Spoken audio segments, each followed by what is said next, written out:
promises of God is true, folks. And his heart is good toward us all the time. And sometimes that harvest does not come to us when we think it should, because we wouldn't know how to handle it if it did. We don't like to think about those things. You hear people talking about, oh, if I had this, what I'd do. I've seen people, and you have too, that just struggled and struggled and struggled and struggled, and all of a sudden looked like God just opened the windows of heaven and the blessings began to pour out, and all of a sudden they're gone. Gone.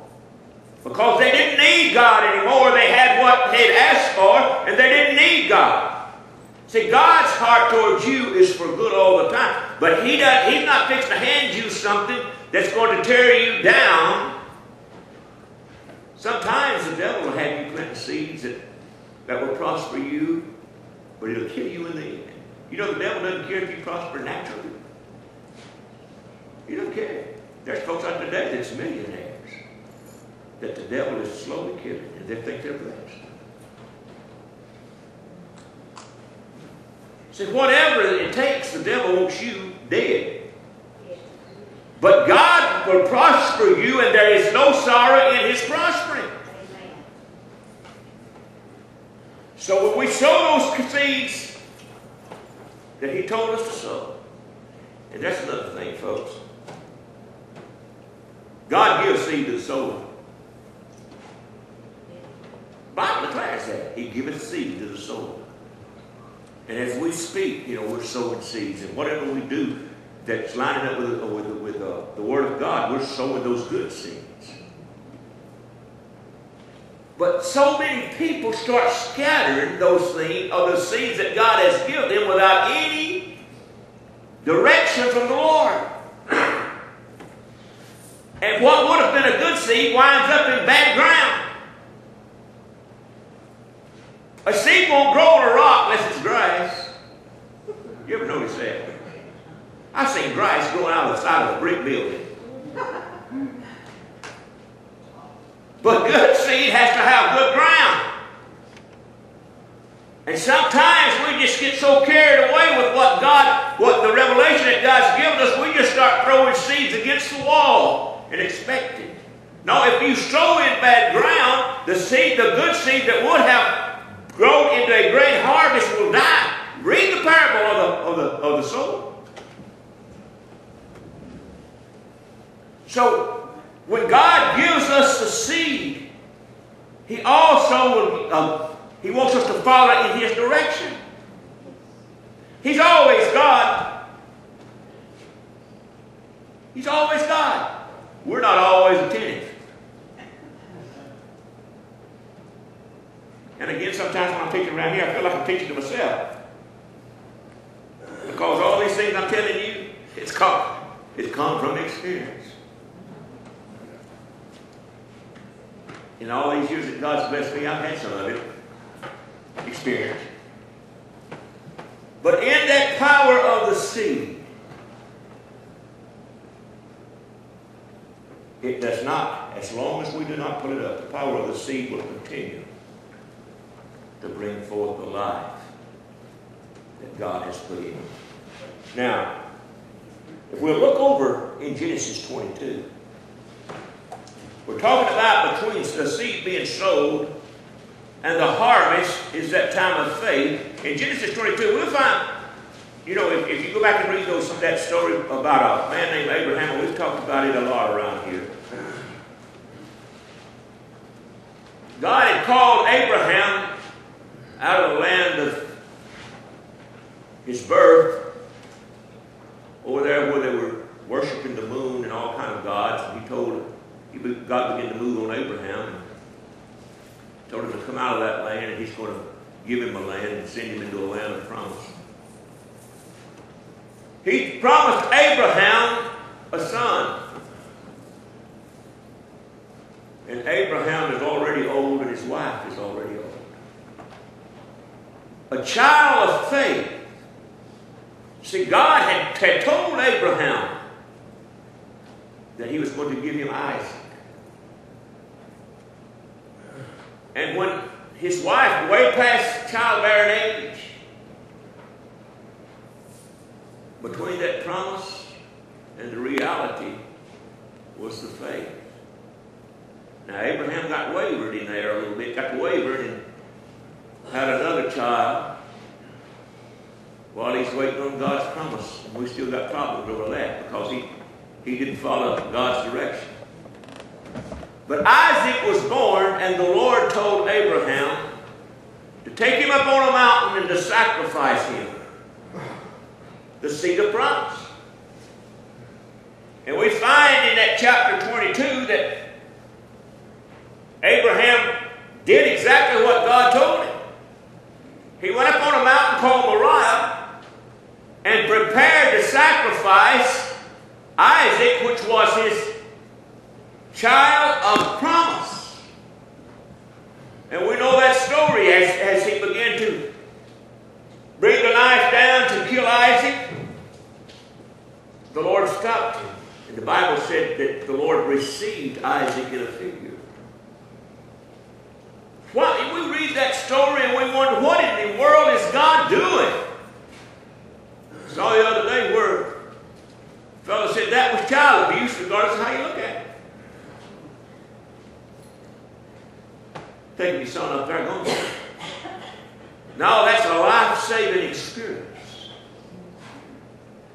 See? Because the law of the seed was in effect. And when God operates in this realm, he operates in the laws he's already set up. Seed time and harvest had to happen. Somebody had to sow the seed to bring the harvest of God's Son. God himself operates. Don't tell me that the law of the seed don't work. God himself operates through it. He had to find a man that would move in faith, that would sow the seed of his eternal inheritance so that Jesus could come.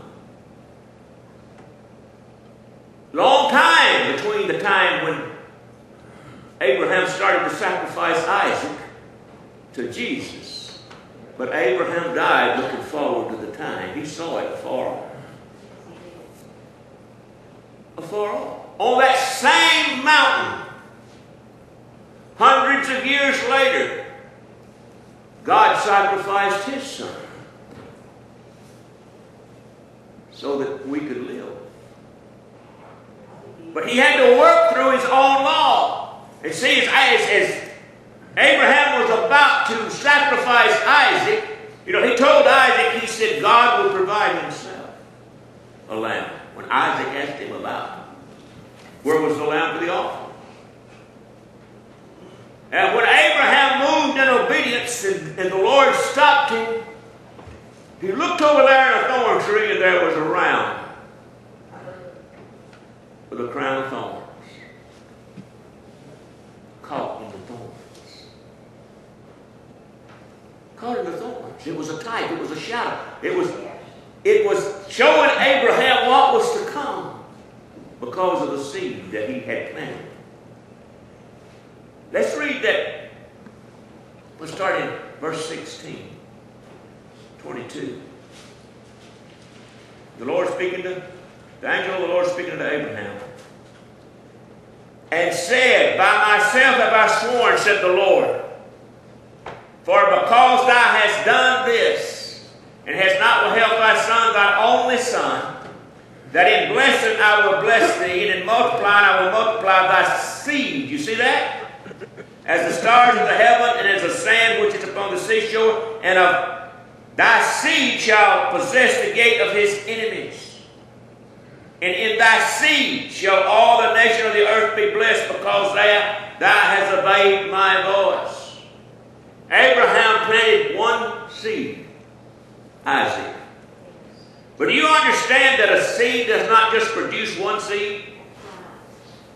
It produces many.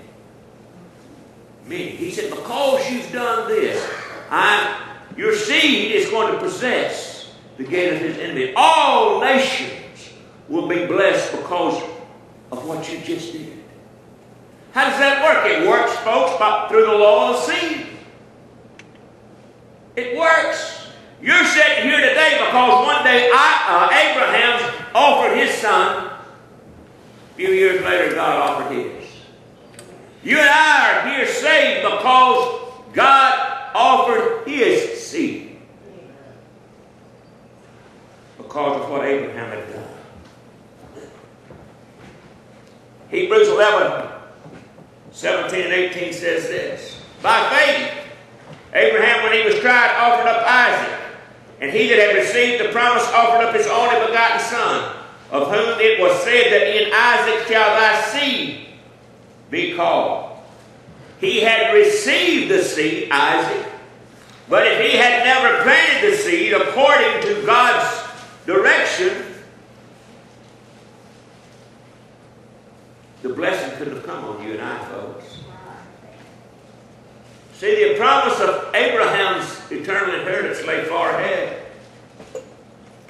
Between the planting of that seed and the harvest, he gave Abraham the strength that he needed first to keep looking ahead.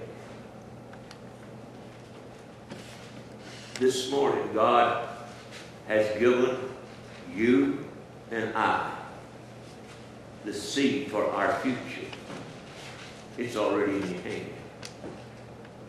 It's in your mouth. The seed for your tomorrow is already with you if we plant it in faith. And see, the devil's come along and twisted that. He's made the dollar the seed. You ever notice that? Oh, if you'll sow $100 into this ministry, God's just going to multiply your... No. $1 is just $1. $10 is just $10. $100 is just $100. It only becomes a seed if God tells you where to put it. But the Word of God is the seed.